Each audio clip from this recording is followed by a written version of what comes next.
Welcome to the Principles of Performance podcast, where we discuss how to optimize your health, fitness, and performance. Drawing on decades of experience of working as coaches, consultants, and trainers to top performers, athletes, and teens from professional sports to top universities to the U.S. military, Eric DeGatti and Mike Perry discuss topics and strategies of how to perform at your highest level and be your very best. Join us and our friends and colleagues who are leaders in the fitness and performance industry as we investigate and challenge the most popular training, nutrition, lifestyle, and recovery protocols.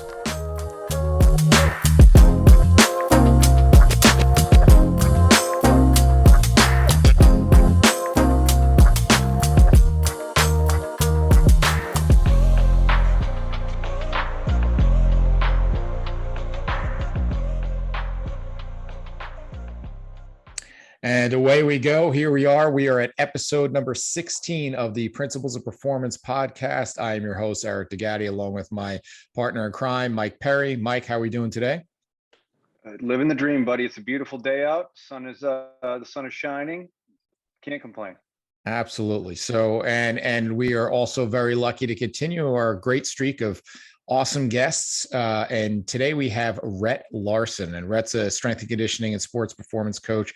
He's currently training the German women's national volleyball team, but he's worked with athletes and organizations from all over the world, including China, the Netherlands, and he was the former vice president at JuzPlay Performance Training. He was a project manager at EXOS China and athletes performance, and also director of coaching at Velocity Sports Performance. And I'm super excited to talk to this guy. Rett, welcome to the Principles of Performance.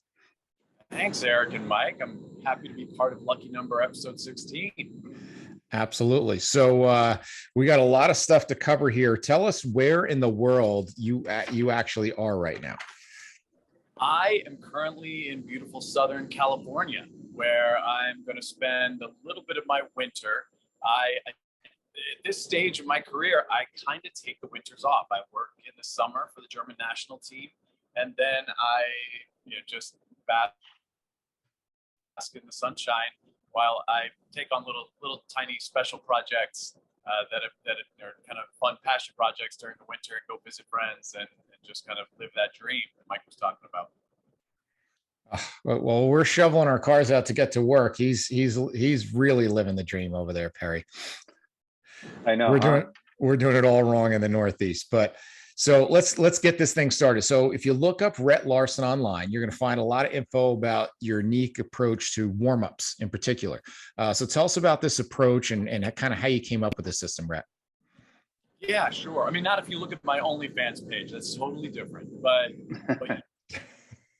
it's a unique, I guess, approach to warm-up. I never thought of it as being that unique, but I've come to find out that it's a little different approach. It's just kind of blossomed out of, I guess, me wanting to maybe keep my job. Like, I wanted to just do something that I thought could be more effective than what I saw other coaches doing, and truthfully what I had been doing for decades in different systems. Like you said, I worked for EXOS and Athletes Performance and Velocity Sports Performance, both of which prided themselves and are known for having incredibly well thought out movement prep sessions, warm-ups that are varied and can tackle a bunch of biomotor abilities, are famously brutal the first couple of times you do them, all of the good things.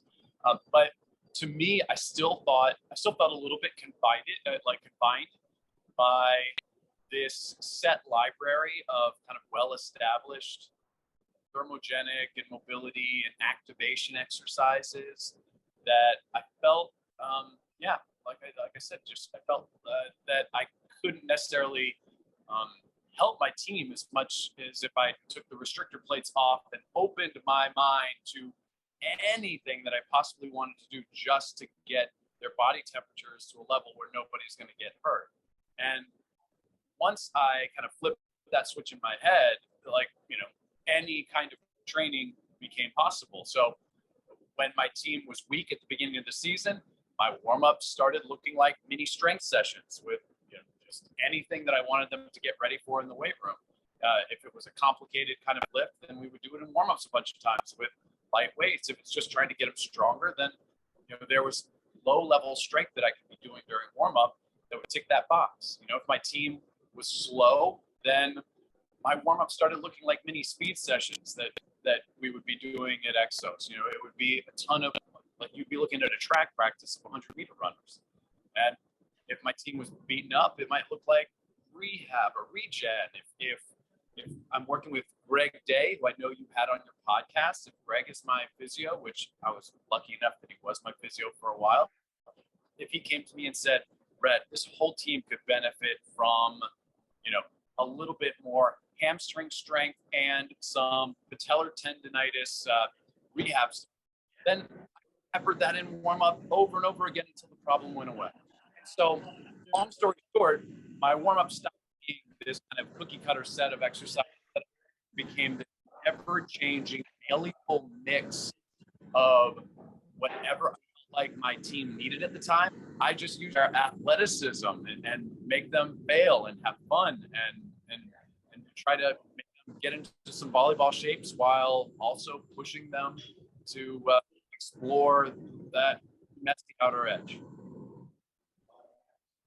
Interesting. So, when people talk about warm up, and they always think it's stretching, right? A lot of people think it's just synonymous with stretching. And where do we go wrong with that idea? And, based off of what you're seeing, do you feel that, stretching at all has a place, in the warm up world whatsoever? Or do you tend to sneak things in as you see fit? Like, obviously I know it seems to me that you're changing the warm up based off of the needs of your athlete, but are you still thinking about kind of the goal within that warm up of what you're trying to do within that session? Are you trying to kind of, sneak the vitamins into the food, so to speak? Absolutely. And what a great way to put it is that generally, yeah. I think that if you asked my athletes about my warm up, I would hope that they would say that it's engaging, it's fun, it's interesting, it's a challenge. But what they would also say is, after, if I'm going to program something, I might program a really fun game that I have tweaked to make it a little bit more volleyball specific, or I've constrained it so that they have to maybe get lower than they normally like to in a game like that so that it gets us better defense. So, but it's still a game. It's still fun. After we play that game for a minute and a half, then we've got to eat our vitamins, to use your analogy. And so then we are going and doing a wall walk-up handstand against the wall and holding that for 25 seconds, right? And that's nobody's idea of a picnic. I mean, that's just low-level strengthening and isometric work. But that's exactly what I'm doing, is I'm trying to mix these in a way that I am feeling real good about having really move the needle on making these girls better volleyball players. But at the same time, at the end of it, they might just be like, oh my God, I'm so glad Alice and I beat the shit out of everybody in the, duck, duck, goose variation that you came up with. That was super fun. The first part of your question is right on, though. Stretching was one of the first things I took a hard look at when I'm dealing with having a set amount of time to warm a team up, be that 10 or 15 minutes. Stretching is one of my first things that I'm looking to get right out of there, or at least minimize how much I have to do. I just don't think the research is really, really great in showing that your least flexible girl is going to be the first one that gets hurt. There's, of course, asymmetry problems. All of these things are important, but all of them are really individual. And it used to be that, the first thing I actually took out was all my foam rolling soft tissue stuff. I can't stand wasting time on that in my precious little amount of time that I have for warm up. The girl, I still think it's fine to do. It's a speed bump in kind of the flow of my warm up. So we don't do that's all done before my time starts with the girls. So they all will do foam rolling and soft tissue work. But after I get their bodies warm, that's the time that we should be doing some mobility work. Now, if I'm controlling the whole team, we will just do a few bang for the buck stretches. We will just hit kind of that joint by joint approach to training. So I got to make sure that ankles are mobile to protect my knees. I got to make sure hips are mobile to protect my lower spine and my knees. I got to make sure my T-spine is working to get my shoulders okay, and et cetera, et cetera. But I'm really just hitting big bang for the buck stretches. In between stretches, I'm trying to do some more strength. I'm trying to just pepper in a little bit more vitamin. and then I get out. But like this season, I've even swung further the other way, where I honestly think that at least at my level of athlete, that these girls need to be spending their mobility time just addressing the stuff that is their particular mobility issue. That for me, of course, I think that, oh, great, we'll just do, 30 seconds here, these 4 stretches for 30 seconds to a minute, get out of there. But for some people, if you have a little nagging shoulder problem, you need to spend, if I'm doing this for 5 minutes, you should probably spend 3.5, 4 minutes on your shoulder. You should do a little bit of, I think that the mobility routine is highly individual. That if my physio says, hey, this girl has a really bad ankle dorsiflexion imbalance, well, she should probably be spending more time on that than she does on her T-spine. So that's kind of the direction that I've gone with it now, where I give autonomy to my athletes. And it could seem that I'm copping out a little bit, but honestly, autonomy to the athletes is another, that's another kind of checkbox that I get to make in the warm-up. If it's just yet another place that I get to step back and not talk and let them make decisions, that's a little bit of a win in trying to form relationships with them and kind of gamify that system. So I hope that answers your question, but yeah, how you teed it up is right in my alley, right in my wheelhouse. Okay, so I'm going to jump off where you were just at, and I have kind of 2 parts to it. So in terms of the specificity of the warm-up is how specific can we make it to an individual? So I know for myself, I'm working with high school teams, and if I have 60 kids on a football field, it's really hard to have individualized warm-up. So where do they get that individual piece in there? Is that something that you're prescribing to them? Hey, get here 10 minutes early and do this on your own? Or how do we get them? Or is it something, hey, we're building awareness when we do this T-spine rotation, if there's a big difference right to left, spend a little extra time on your right, because you may deal with in a population where I have hypermobile kids on one side, I have kids who are super stiff on another side, kids who have lack control in another group. So like, how do we handle that individualized component of it? Yeah, so the answer is all of those at different points. Like I am so we will cycle in and out of the variations that you kind of described, and I can even extrapolate this to to my team being a 40 or 50 person team. But at certain parts of the season, there's no individualization. You want individual, you come in beforehand and do it. I mean, there's plenty of time before our practice starts for you to do all the individual. If you need to be on a BOSU ball doing something that a physio told you about 3 years ago, fantastic. There's a BOSU ball over there. Same thing, right? There are other times of the season, let's say that we've just gone through a testing battery and the physios and the testers have all come back that, there is a group of athletes that have ankle, asymmetry issues like we talked about. There's another group of athletes that we're real worried that their T-spine is so immobile that they're going to hurt their shoulder or lower back if they don't fix that. Well, in that instance, I would say, okay, 10-minute warm up. We've done 5 minutes of kind of my version of a fun thermogenic circuit kind of thing. Then we're going to do stretching. I'm going to stretch them all for 4 minutes. And then I'm going to say, hey, you guys have a minute and a half to do your individual thing that we wrote on a piece of paper after we did tests. Now that's level 1 individualization. With my team, there's only 20 athletes, 16 to 20 athletes, we can take it up a notch where in a given week, there will be maybe 2 or 3 practices where the lion's share of my 15 minutes is time for individualization. And it's not just one thing that they've been told after testing is their biggest handbrake or their biggest potential area to improve. It is a series of 3 different areas. And in those 3 areas, I've given them 3 options. So I create like this 9 exercise grid and pretty much say, hey, some days I'll say, hey, for today's warm up, first 5 minutes, let's say first 3 minutes, we're gonna do something thermogenic together. After that, I'm gonna cut you loose for 5. You guys pick, you guys do all the exercises you guys do exercises ABC. I want everyone doing ABC. And I have all the equipment over in the corner. They know how to do everything. And it's mayhem. It looks like a big freaking mess, but everybody is doing the 3 things that will specifically help them get better. And maybe some days I say, hey, I just want you picking any 3 that you want. You can cycle through that circuit as many times as possible over the next 6 minutes. After that, I'm going to bring everybody together because I want to do something else.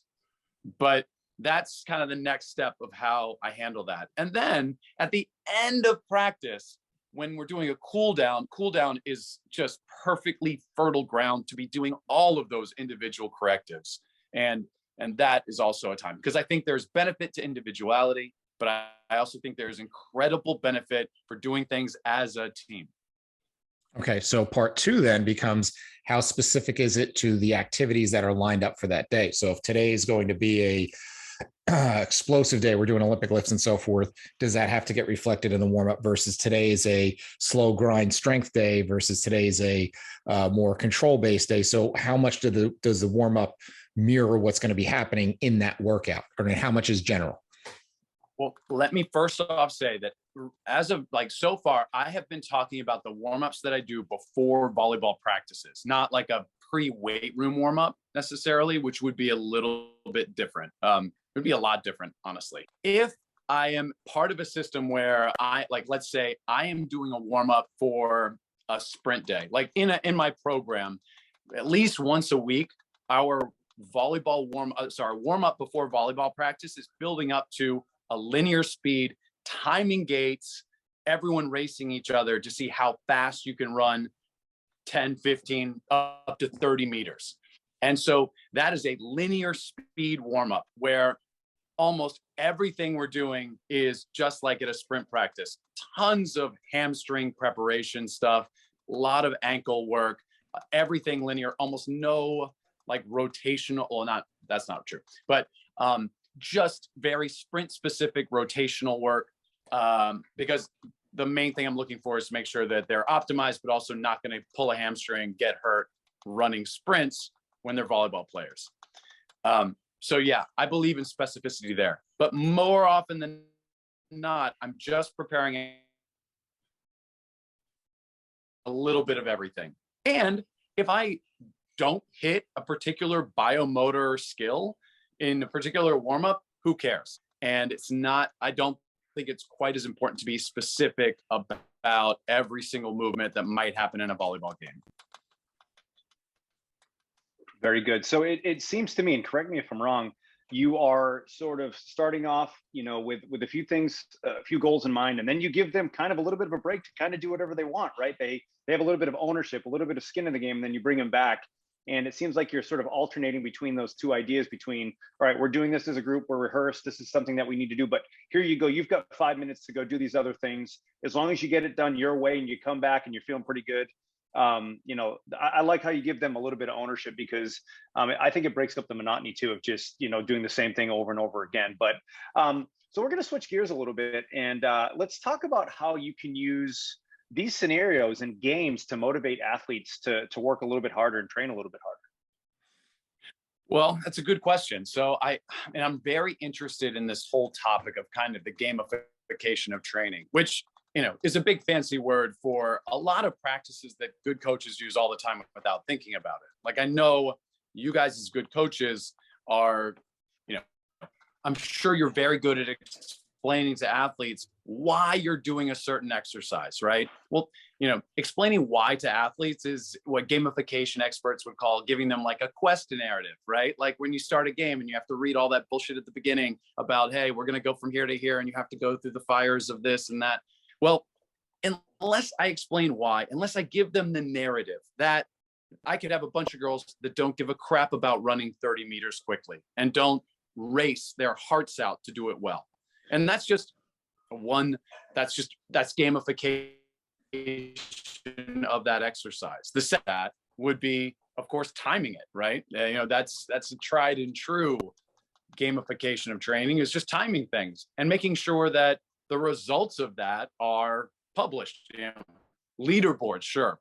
And then making sure that there are stakes, that there's something besides just pride, that, that when pride stops being enough, that they keep running hard, that you're now, giving them tokens and they can accumulate tokens that are not only for the sprints this day, but maybe it's also for a weight room thing, or maybe it's a balance challenge. You want to make sure that I'm very conscious when I look at like a week's worth of warm-up / weight room activities that I'm not just rewarding the girl that was blessed with a 30-inch vertical in every single event.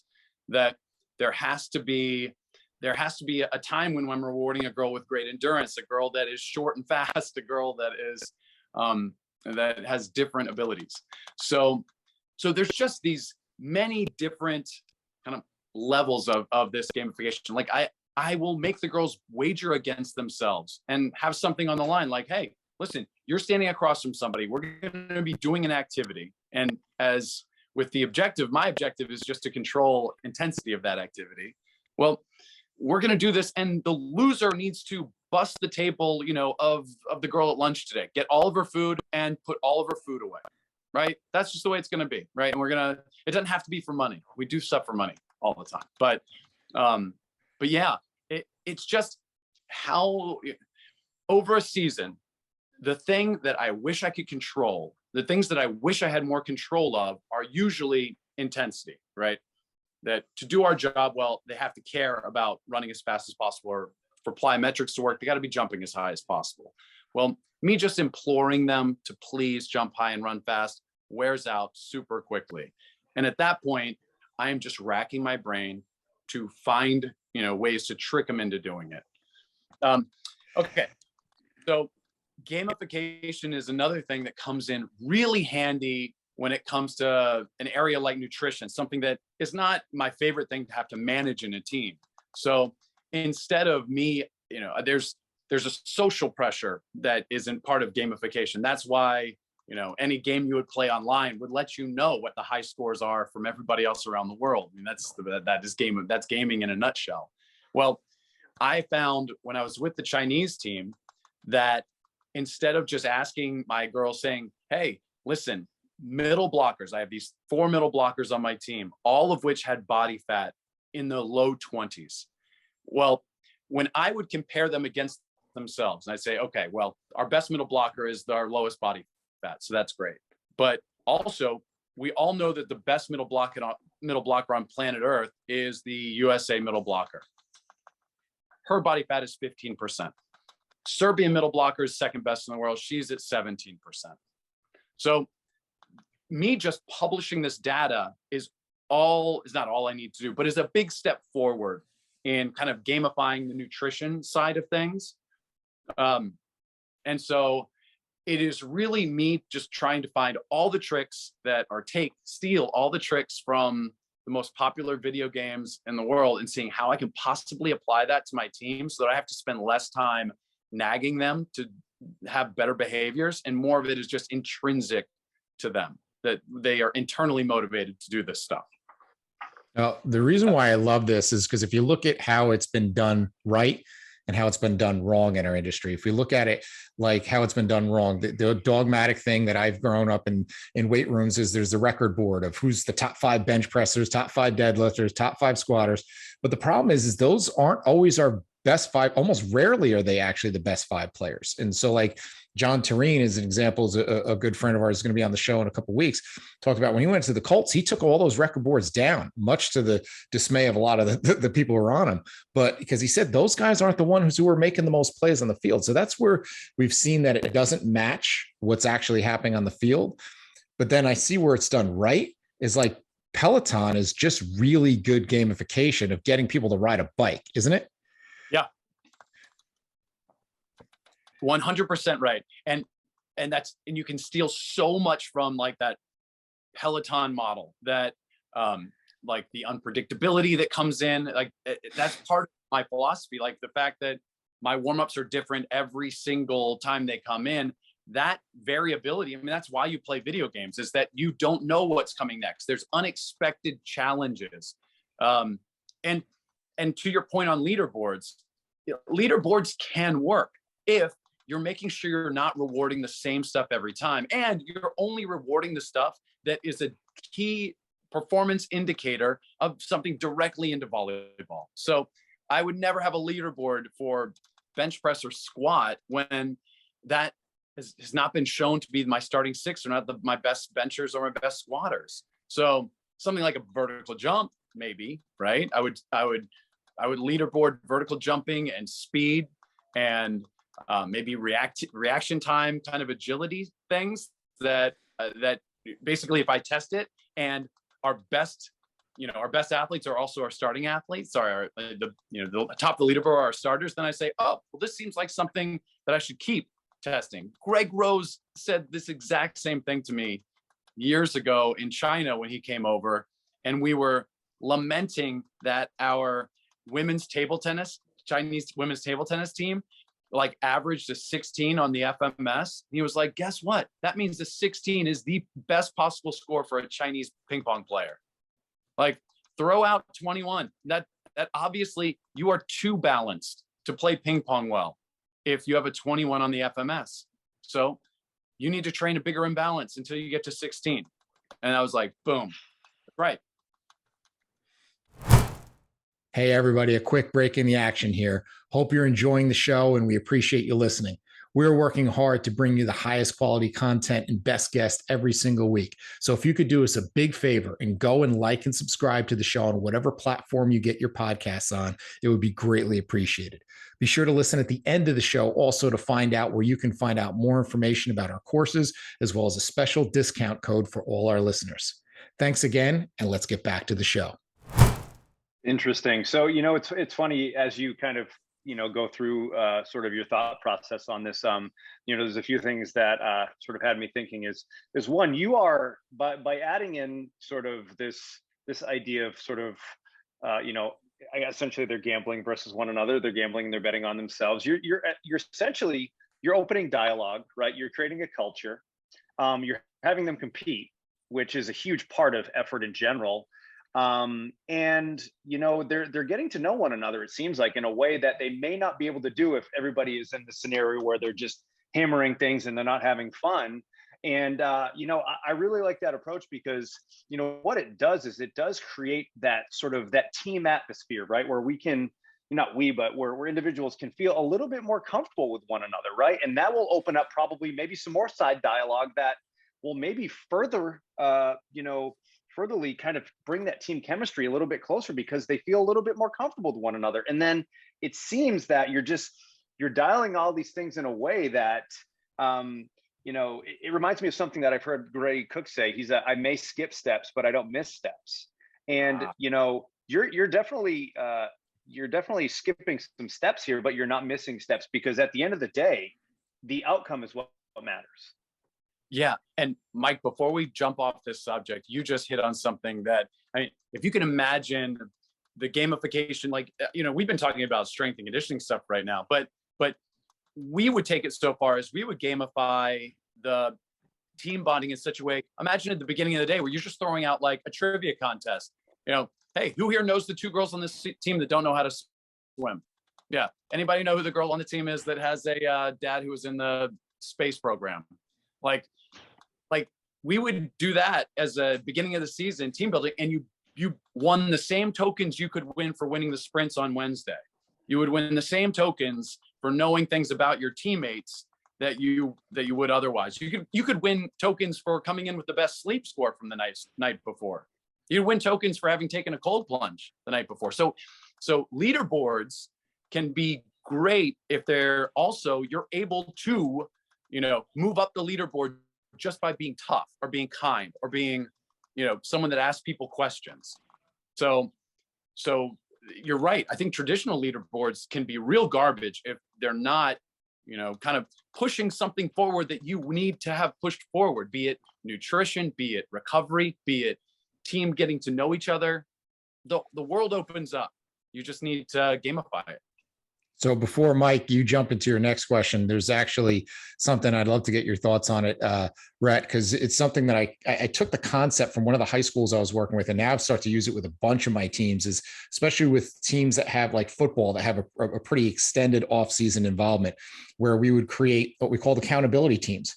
And we take 5 or 6 of the junior rising seniors that we thought were potential captains, and they would have a draft. And we'd do it up and we'd have them like dress up and say, and then, for the first pick in the draft, team Billy chooses Mike, and, they get dressed up. And what they would do is once you got assigned to a team, you accumulated or lost points throughout the year based on not just things you did in the weight room and, attendance, things like that, but like good grades or those sorts of things you could get points for. Or in the opposite, if you fail a class or we find out from teachers that you got in trouble in school, you lost points. And at the end of the year, when it was accumulated, once come camp starting in August, we would award the team some sort of, maybe some swag or some cool sweatshirts, or they would get to choose their lockers first or their numbers and that kind of stuff first. And that's something that we did. And I didn't really think of it until you started talking about what you were just saying, as far as stuff that goes beyond just, weights and measures in the weight room. Yeah, bravo. That's all I have to say. Bravo. And I wish I'm sitting here looking around for a pen because I don't want to forget it. I'm just gonna have to listen to the podcast because I love everything you just said. That's really the accountability piece is really nice, especially with athletes that have, grades in school to also worry about. We toyed with the fact that with thoughts of kind of every athlete adopting like a kid in the hospital and getting points for text messages, and that seemed a little bit weird, and visits, but anyway, all of this is kind of wonderful. Very cool. So we're going to change gears a little bit. So we recently had Kevin Carr. Now, Kevin Carr is a guy that started off at Mike Boyle Strength and Conditioning, really, really bright guy. And he's had the opportunity to go overseas and train a bunch of people outside the US. And he was saying that, he's noticed like an overall sort of a significant difference on how people approach strength and conditioning overseas versus how people approach strength and conditioning here in the US. And, how has your approach from those experiences changed the work that you do? Well, first of all, I have no doubt Kevin Carr is going to give a much better answer than I will on this, because that guy is really smart. But so I spent 7 years in China, and then 2 years in the Netherlands, and now I'm in my third year in Germany. So that's specifically what I'm talking about, as well as just seeing a lot of other teams. But, first of all, a lot fewer super tight Under Armour shirts on strength coaches in general, like a lot more nerdy guys over laptops with data science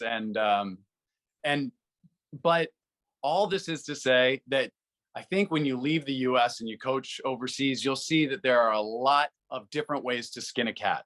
Like that the typical, US, college football weight room template is not seen very often overseas. Now, that is not to say that the high school, the college football template is not good. I bring a lot of that to the teams that I go to. Like I've been on, like when I was with the Netherlands, sometimes the girls would look at me in the weight room when I'm getting so excited about somebody doing something, and they'll be like, Rett, you're being very American right now. And I go, okay. That means I'm being like too chest bumpy.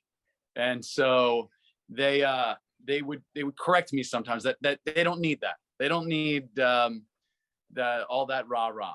But yeah, to an extent, there's a lot more data science over in Europe.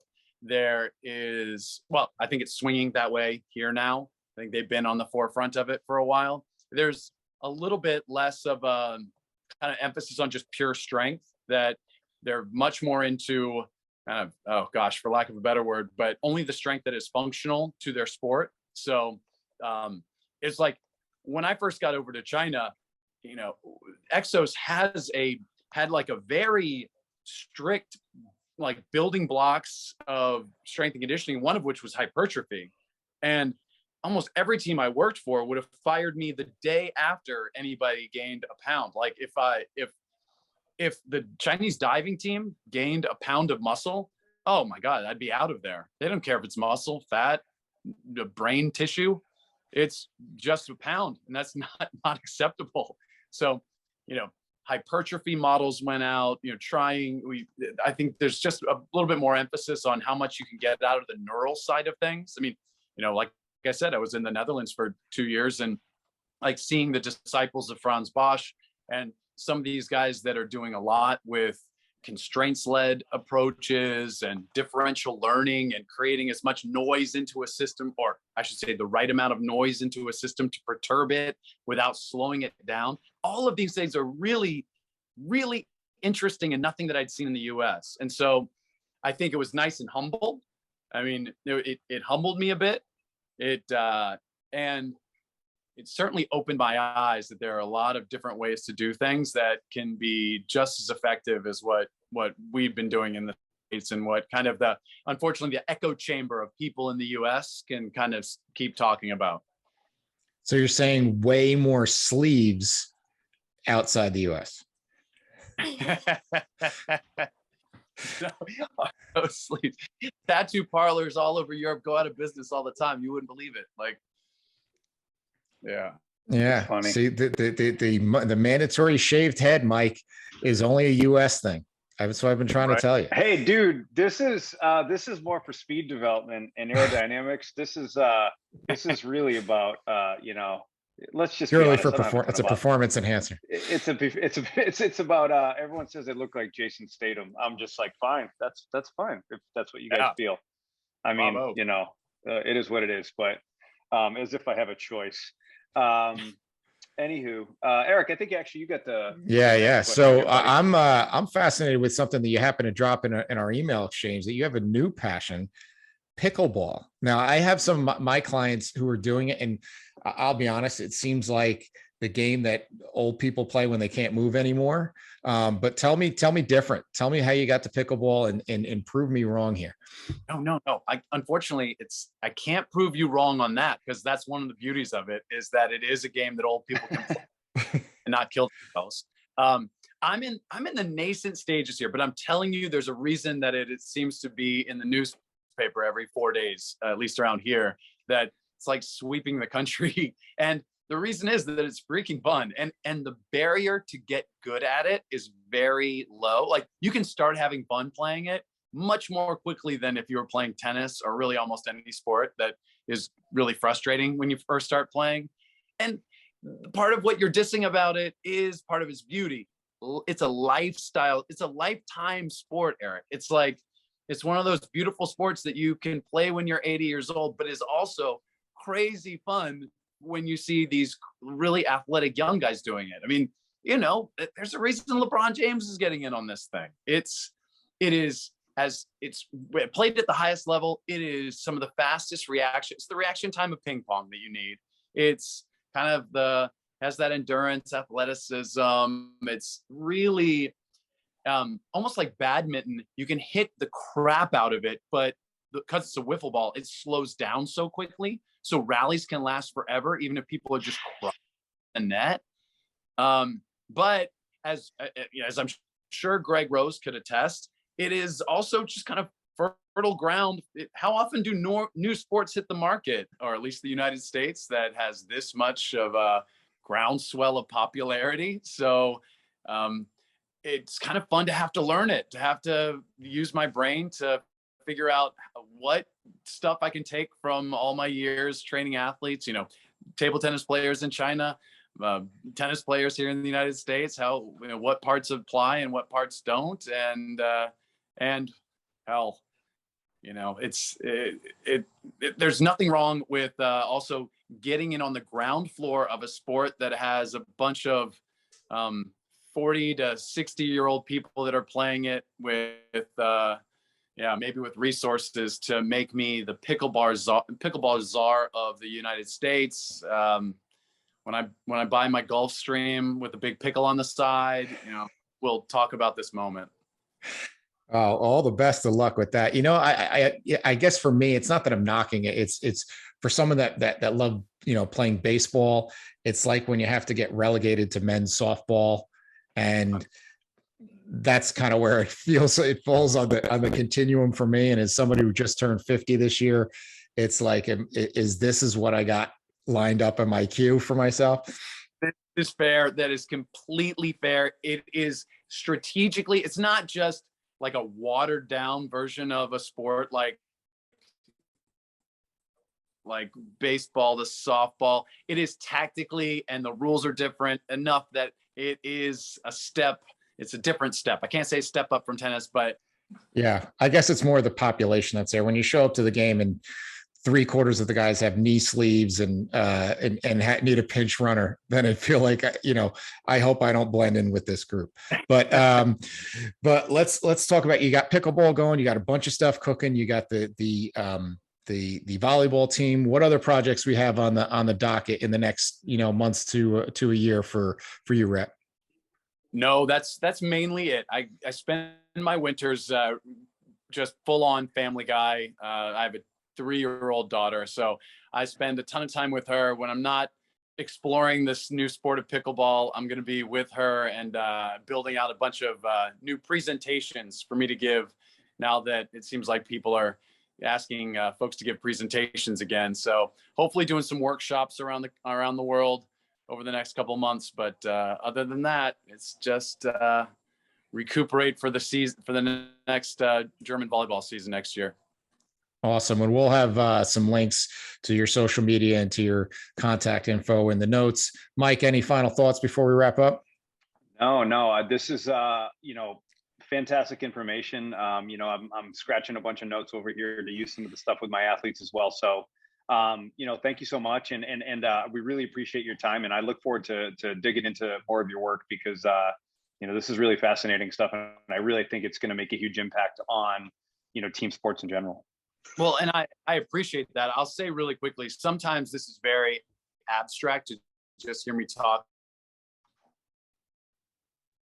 You can get ideas of how I would put together some of these more unique versions of warm-ups if you just kind of check out the Instagram stuff. Awesome. Again, your time is greatly appreciated, Rett. And when Mike and I set out to do our course and the podcast, we wanted to bring something to strength and conditioning than the same Twitter argument over reps and sets and exercises. And there's so much more that I think that we can do, that we limit ourselves by confining ourselves into that. And you've shown us definitely a lot of stuff to think about. So we will be following your work very closely moving forward. We want to thank everyone for listening. And this has been episode number 16 of the Principles of Performance podcast. Thank you for listening to the Principles of Performance podcast. If you've enjoyed our content, please like and share on your social media outlets, as well as subscribe and give us a review on YouTube, Apple Podcasts, or whatever your preferred platform is to listen to. For more information on the Principles of Program Design courses and workshops, visit us at www.principlesofprogramdesign.com and follow us on all of the social media channels where we post new content every day.